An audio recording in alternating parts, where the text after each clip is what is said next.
안녕하세요. 플레이야입니다. 세상을 있는 그대로 본다. 무엇이 있는 그대로일까요? 내가 세상을 있는 그대로 보고 있는지 아닌지 어떻게 판단할 수 있을까요? 다수가 보는 것이 정답일까요?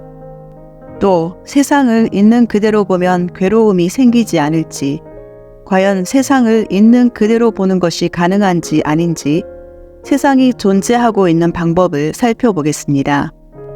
우선 누군가가 만들어 놓은 절대적인 세상이란 존재하지 않습니다. 모든 것은 나의 의식으로 만들어졌기에 내 의식 이외에 바깥이란 것이 존재하지 않습니다. 모두 나만의 버전으로 내 에너지로 느끼고 보는 것이며 세상 역시 각자가 해석해낸 각자만의 버전으로 만든 곳입니다. 그래서 비슷하다고는 해도 그 누구도 나와 같은 방식으로 세상을 보는 사람은 존재하지 않습니다.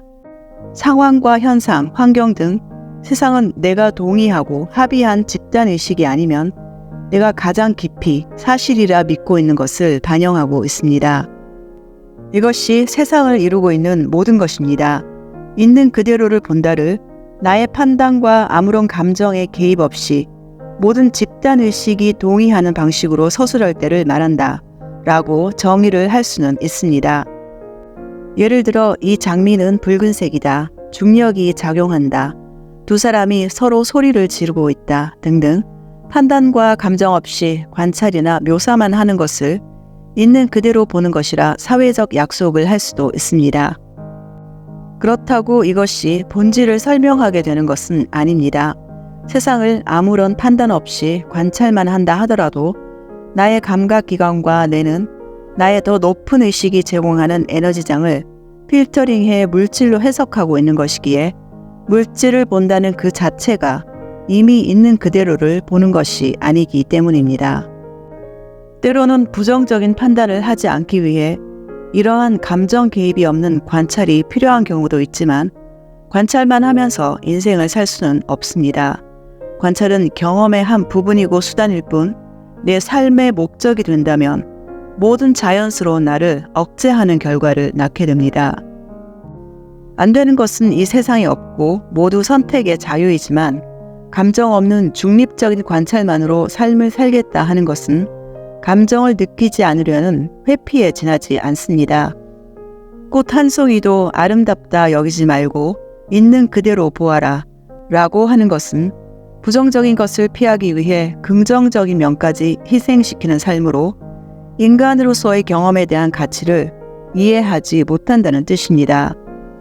괴로운 마음을 느끼지 않기 위해 삶을 오직 관찰만 하겠다는 것은 세상이 나의 어떤 점을 비추고 있는지 보지 않겠다는 뜻입니다.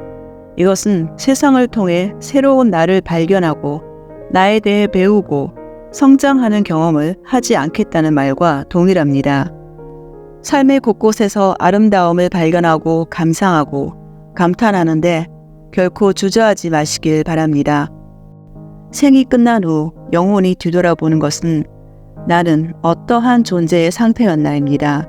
기쁨, 감사, 사랑인 나 자신을 얼마나 느끼고 표현하고 실현했나가 영혼이 가장 관심을 가지는 것입니다. 나는 이 세상의 관찰자임과 동시에 참여자이고 창조자입니다. 내가 관찰하는 방법에 따라 나는 다시 그 세상을 경험하게 됩니다. 즉, 내가 있는 세상은 내가 원인임과 동시에 그 결과이며 이것은 끊임없이 순환되고 있습니다. 여전히 이 세상을 있는 그대로 보는 것이 가능하다 생각하시는 분들은 그것을 계속 추구하는 것도 좋을 것입니다. 그러나 세상은 내 마음이 주는 의미가 전부입니다. 그것이 내가 세상을 경험하는 유일한 방식입니다. 삶은 있는 그대로가 무엇인지 찾아내는 것이 아니라 내가 어떻게 경험할 것인가를 선택하는 창조의 장입니다. 그래서 나의 가장 큰 힘은 관찰이 아니라 선택하는 데 있습니다. 괴로움이 찾아왔다면 나에 대해 배울 좋은 기회입니다. 괴로움은 사실이 아닌 무언가를 사실로 믿고 있다는 사인입니다. 그것을 알아내어 관점을 바꾸고 생각을 전환시키면서 진정한 나 자신과 정렬을 이루게 됩니다. 이것이 바로 배움이고 성장입니다.